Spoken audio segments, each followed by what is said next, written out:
ദേശീയപാതയിലെ രൂക്ഷമായ ഗതാഗതക്കുരുക്ക് പരിഹരിക്കണമെന്നാവശ്യപ്പെട്ട് ചാലക്കുടി എം.എൽ.എ. സനീഷ് കുമാർ ജോസഫിന്റെ നേതൃത്വത്തിൽ ഉപവാസ സമരം നടത്തി.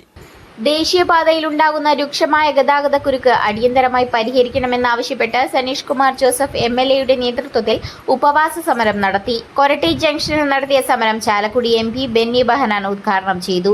കൊരട്ടി മണ്ഡലം president Leela Subramanian, merchant association president Benny Joseph, Koratty പള്ളി സഹവികാരി അമൽ ഓടനാട്, ബ്ലോക്ക് പ്രസിഡന്റുമാരായ വി.ഒ. പൈലപ്പൻ, എം.ടി. ഡേവിസ്, നഗരസഭാ ചെയർമാൻ ഷിബു വാലപ്പൻ, ഷോൺ പല്ലിശ്ശേരി, മനേഷ് സെബാസ്റ്റ്യൻ, ഫിൻസോ തങ്കച്ചൻ, ജോബി മാനുവൽ, പി.കെ. ജേക്കബ്, ജെയിംസ് പോൾ, വേണു കണ്ടരുമഠത്തിൽ, വനജ ദിവാകരൻ തുടങ്ങിയവർ സംസാരിച്ചു.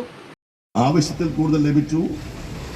അതിന്റെ കാലാവധി കഴിഞ്ഞിട്ടും ഇത്രയും ഗതാഗത കുരുക്ക് ഈ പ്രദേശത്തുണ്ടായിട്ട് സർക്കാർ പറഞ്ഞിരിക്കുന്നത്, നാഷണൽ ഹൈവേ അതോറിറ്റി പറഞ്ഞിരിക്കുന്നത് 4-5 മാസത്തിനുള്ളിൽ പണി പൂർത്തീകരിക്കേണ്ടതാണ്.